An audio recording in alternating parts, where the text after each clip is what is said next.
Hi, this is Mike Kunkel. Welcome to this overview of the building blocks of sales enablement. Let's start by talking about why formal sales enablement matters. To do that, let's take a look at the sales enablement maturity models. The first is none. This is leaving them alone to let them sell. No effort is placed here, and there's obviously no impact on sales performance. The second model is random. This is highly reactive. It's random acts of sales enablement, prevalent in organizations where firefighting is the norm, and is unlikely to impact sales performance at all, other possibly than dumb luck. The informal model is the first one where you start to see some structure. It may not be strategic, systemic, or scalable. It's only partly data-driven, but it is something and moving in the right direction. There's likely a limited impact on sales performance here, but at least some likely impact. The formal model is where things come together and the magic starts to happen. This is strategic, structured, systemic, and scalable, generally data-driven, and having a far larger impact on sales performance. This is where, for me, the sales enablement building blocks come in with the charter, right? A document that's sort of like a strategic plan for sales enablement and a go-to-market plan, if you will, for sales enablement, generally built with and signed off by the cross-functional partners with whom you'll collaborate, and obviously supported by systems thinking. We'll talk a lot more about this in a moment. The last model is adaptive. This is the above formal foundation plus performance consulting practices. It's very data-driven with a continuous focus on not just laying the foundations in place, but consistently and ongoing finding ways to improve sales performance. For obvious reasons, my advice is get to the formal level as fast as you can, and then evolve to adaptive over time as it makes sense. Now, I said we'd talk about why formal sales enablement matters. Let's take a look at where some of this research has been done. The first study was done by Cso Insights, at that point part of the Miller-Hyman Group, today part of Korn Ferry. In this study, they looked at the various maturity models and learned that formal sales enablement did in fact impact win rates and quota attainment, as you see here. In this same study, they took a look at how organizations aligned their sales process to their customer's journey or their customer's buying process. And when they were buyer-centric and did align that, they also saw an increase in win rates and quota attainment, as you see here. And lastly, a second study done by Sales Enablement Pro saw that formal sales enablement with a charter actually also increased win rates and quota attainment. Both of these studies show some significant improvement with formal sales enablement, things like the building blocks in place and executed well. So let's take a look at the building blocks of sales enablement. There are 12 blocks: systems thinking, cross-functional communication, and communication with the sales team, and in some cases, sales support services. Let's look first at the blocks. The first row of blocks is all focused on the buyer or supporting the buyer. It's the buyer acumen, meaning understanding the personas and their challenges, opportunities, impacts, needs, outcomes they're looking for, priorities, etc. Then is the buyer engagement content, things that we might share with them that will help answer their questions or meet their decision criteria, either to get engaged with us up front when we're prospecting or when we're moving through the pipeline toward a win. And then the sales support content is content that's designed to support the sellers in serving those customers, either gaining their attention and interest in the beginning to set appointments and do discovery, or again working through the sales process toward a win. It's what the sales team needs to support the buyers. In the second row, we have some sales talent element. Hiring to ensure that you have the right people in the right seats on the bus. Training so that when you onboard folks, you can get them up to speed quickly, or there's some sort of continuous improvement loop in place. Perhaps it's even the implementation of a methodology and using training as part of that implementation to ensure it's adopted. And then, of course, sales coaching. Training is the appropriate solution or a response when someone doesn't know what, why, or how to do something. Coaching is appropriate when they need to do it more effectively. Right? So, sales hiring, sales training, sales coaching are building blocks in the second row. In the third row, we see sales process, the stages that the sale moves through, and hopefully aligning it to the buyer acumen and the buyer's journey. The sales methodology, or how sellers are selling at every stage of not just the sales process, but across the customer lifecycle. And then having the sales analytics and metrics and tracking lead indicators, lag indicators, analysis all being done for the sales force as well. Those are the 3 blocks in the third row. In the last of the 12, having the right sales technology and tools in place and ensuring the sales force can use them, having the right sales compensation and incentive and motivation and recognition and rewards in place, and then the last, a box deserving of its own series of building blocks. In fact, there is a sales management system that we'll talk about as part of this, with a sales management operating system as part of that. And this is enabling, engaging, and empowering your frontline sales managers. So important and sometimes missed. Now, in the center, those are the building blocks, but systems thinking and communication tie them together. Systems thinking is how things get tied together so that the whole is more powerful than the sum of its parts, so that all of these aspects are working together to improve performance and improve how sellers are serving buyers and winning business or growing accounts. That's systems thinking, and we'll talk about that more in a moment. Then there's communication. There's 2 aspects of this. One is sometimes sales enablement is the funnel of communication to the sales team, a single point of contact for people in the organization so that there's a regular cadence of communication, that it happens in the same way and same formats so that sales knows where to go and where to look for things and find things after they're communicated. Sales enablement becomes that communication channel, if you will.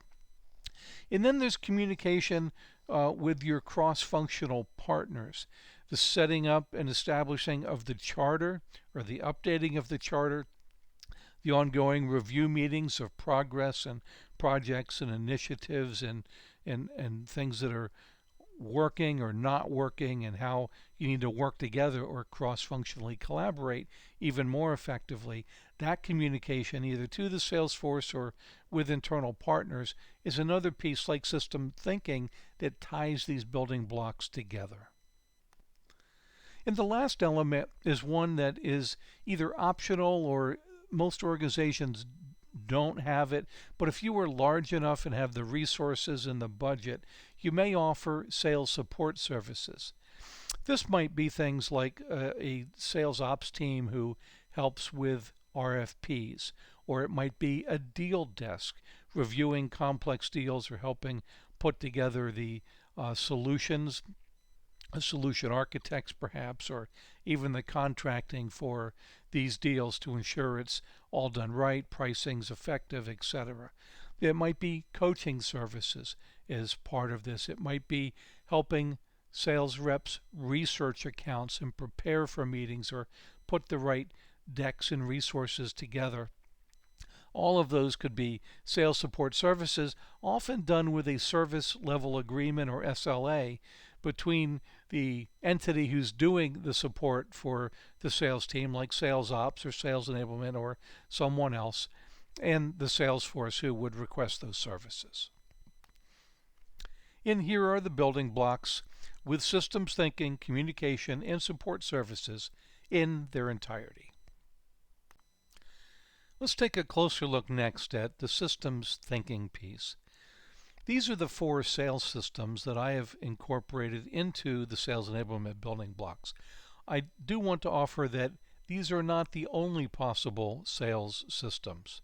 There could be many others. Compensation incentive comes to mind, and that's one of the building blocks. There could be an entire system around that. But these are the 4 that I have chosen to focus on, that I have seen the best results from over the years. Sales hiring, sales readiness system, the sales training system, which is actually a subset of readiness. Sales training is generally thought of part of helping the team be ready to go to market, but it's also important enough that it has its own system and even a subsystem with the 5 stages of sales mastery and behavior change, and then the larger sales management system. Let's take a look at these 4 in a little more detail. The first is the sales hiring system. Now, you see a lot of bullets here. You see a complex chart. I'm not going to review each and every one of these bullets. These are here for when you download the slides and can take a closer look. But look on the left at the system and the graphic. And let's sort of go by the color coding. In the lighter blue boxes on top, you determine sales competencies, determine the traits and mindsets that are important for success in any given role, and then create the job documentation. This would include not just the documentation of the competencies and traits and mindsets, but maybe even the sourcing or recruiting documentation that you would need. Then, once you've got that, you can think about the psychometric assessments that you'd like to use, and this is something that we believe very strongly in at Sparks IQ. We use sales-specific, normative, customizable, statistically validated assessments that have been proven to work very effectively in sales selection.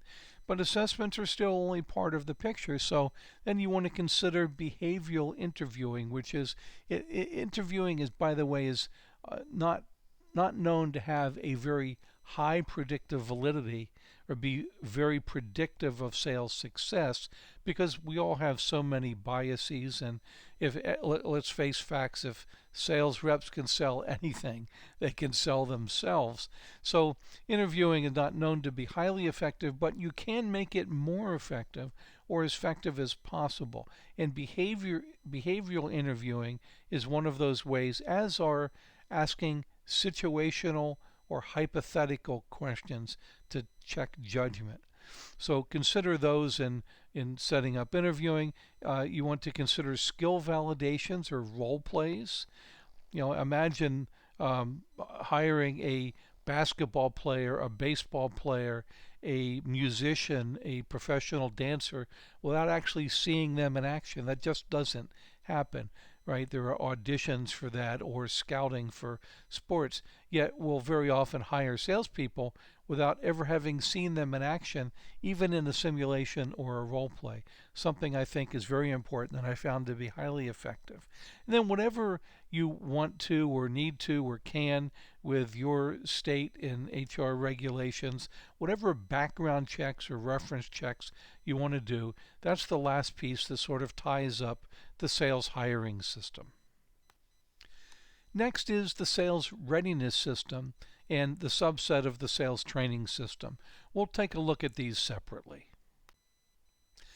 Now, the readiness system is also color-coded. On the left in the darker blue, you have buyer personas.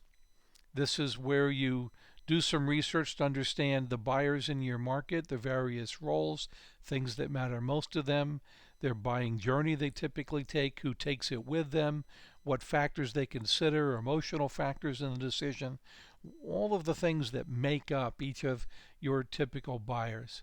Then there's the buying process that they go through and exit criteria, or basically the decision criteria. What are the things that each decision maker needs to see, hear, feel, understand, or believe in each stage of their buying process to feel comfortable moving forward with you? You can only capture these to a certain level at the persona level, but and you have to go deeper when you're actually working with a real person. But you can still capture this to truly understand your market and your buyers. And then using that information, you can create buyer engagement content, things that would satisfy those exit criteria or decision criteria, whether you're approaching the buyer for the first time and trying to see if they have a problem you can solve and set a meeting. What is the stuff that will engage them and capture their awareness and interest and start to build a relationship, or when you're in the sales process with them and in their various stages, what things do they need to understand or believe in those stages to move forward with you? This is buyer engagement content, and this stage is buyer engagement content creation. Now, on the right side in the lighter blue, now aimed at the sales reps, ensuring they have the domain and business and solution acumen that they need to serve the market, having them understand, of course, or having an effective sales process and methodology, but ensuring the sales rep can execute against those. And then whatever sales enablement technology needs to be in place to help them maximize their potential as they go to market.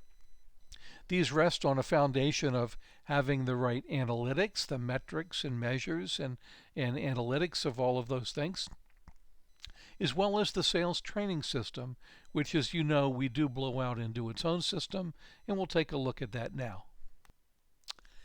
And here it is, the sales training system.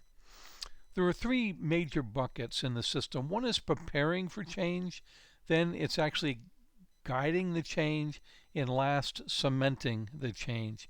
And preparing for change in the lighter blue fields, you see training content, right? Ensuring that what you're going to teach will get results if used in the real world.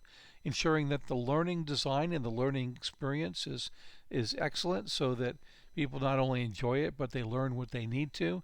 And then manager engagement. This is really engaging, enabling, empowering the frontline sales managers to guide the reps through the rest of the journey, but also ensuring that they have buy-in and that they believe and support what you are doing in all of the systems, of course, but certainly with training.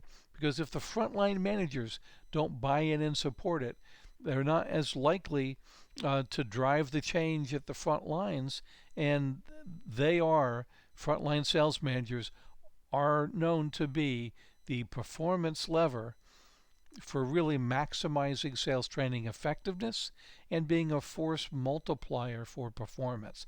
So you've got to get them engaged, got to get their support, have to get their feedback, and then enable and empower them to do what they need to do to support their sales reps.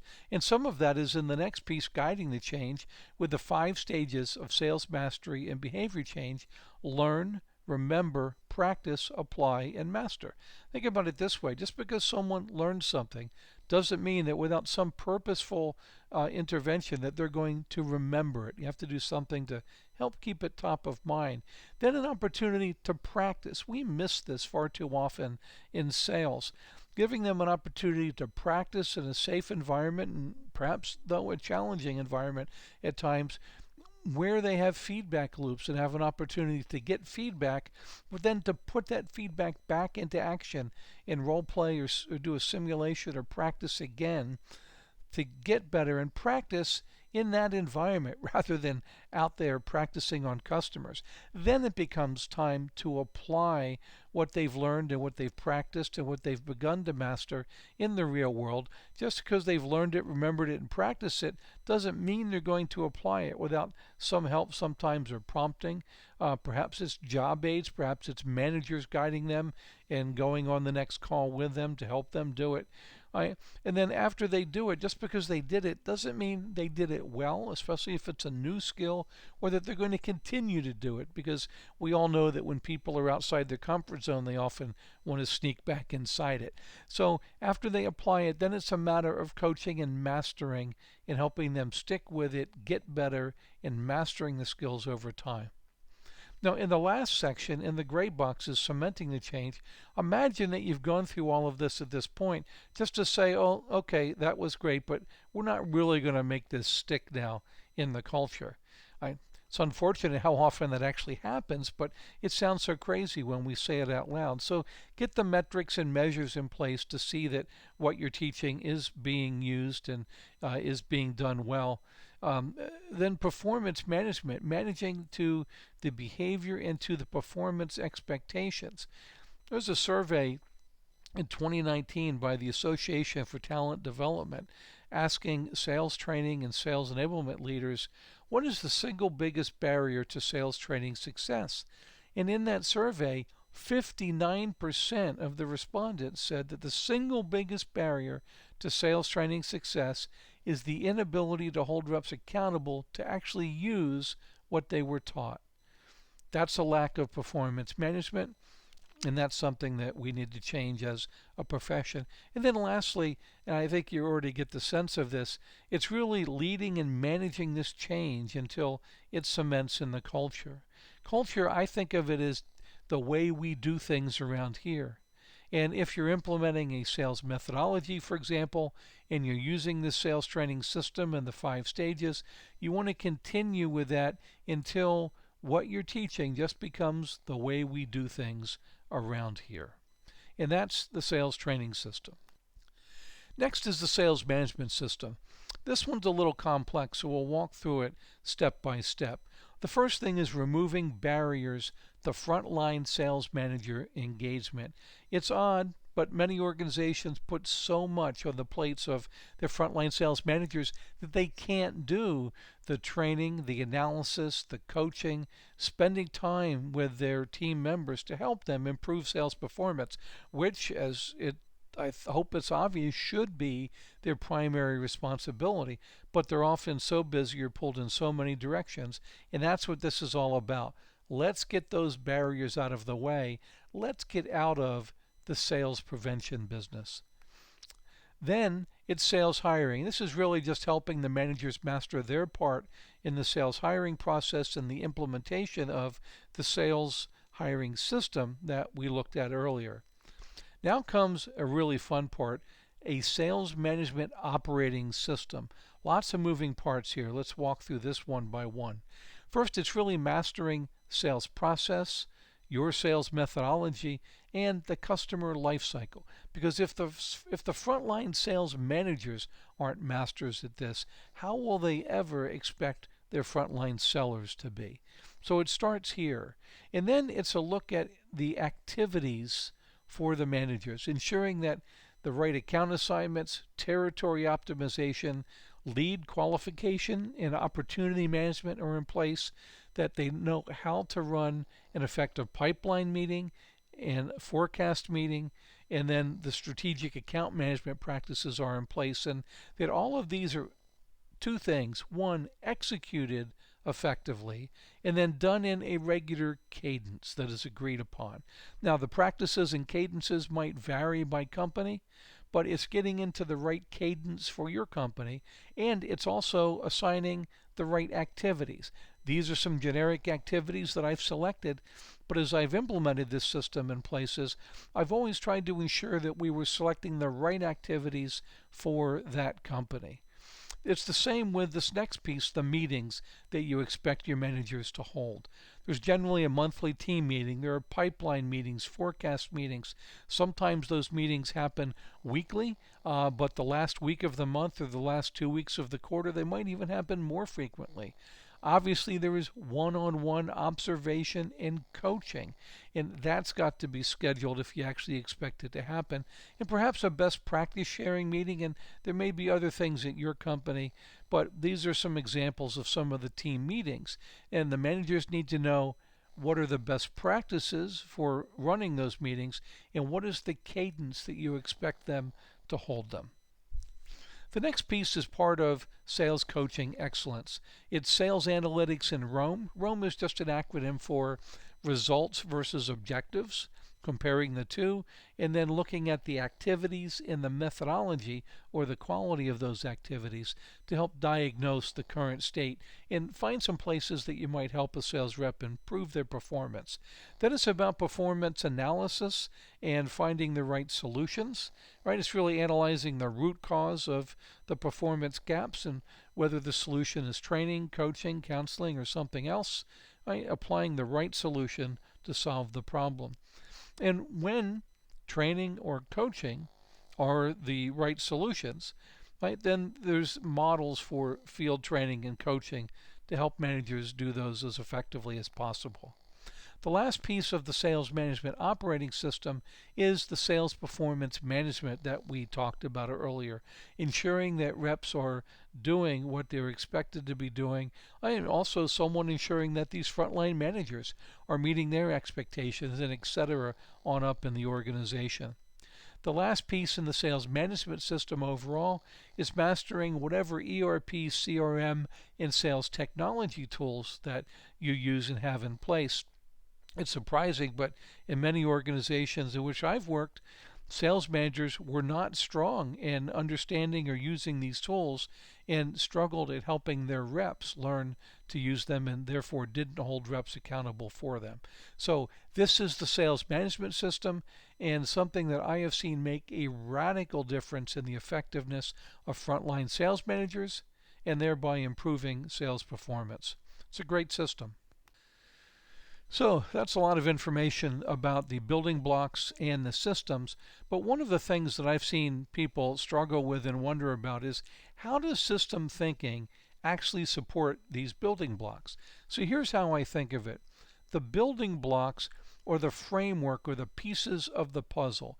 You need to do something in each of these blocks to get them to be at least good enough for now. So, and perhaps you will stop there for some period of time and then get other building blocks in place and then go back and do continuous improvement where necessary.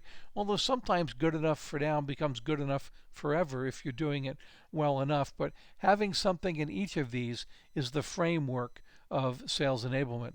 Then the systems are how you execute to maximize each of the blocks. So, for example, in the first row here, all of these are supported by the sales readiness system that we looked at. In the second row, it's pretty much a mixed bag. Sales hiring has its own system. Sales training, as you know, has its own system, although it's a subset of sales readiness. Sales coaching is part of the sales training system and the sales management system. In the third row, these three are supported by the sales readiness system and the sales management system. And in the fourth row, these blocks are supported by the sales readiness system again and the sales management system. This is how systems thinking and the systems that we looked at actually support the building blocks and help you maximize the potential of each of these blocks. Now there is an appendix in this deck which you can peruse and look at if you're interested to learn even more. But if you have questions about any of this or want to learn more, please feel free to contact us, reach out. You can reach me personally at mike.kunkel@sparksiq.com, sparxiq.com. Give me a call at 216-455-1558. Take a look at the appendix that you'll see attached in this deck, and then watch for the book from ATD Press in September. I am writing a book now and will publish in September, The Building Blocks of Sales Enablement, with a ton more detail. Hopefully this has been helpful, and I look forward to hearing from you. Take care.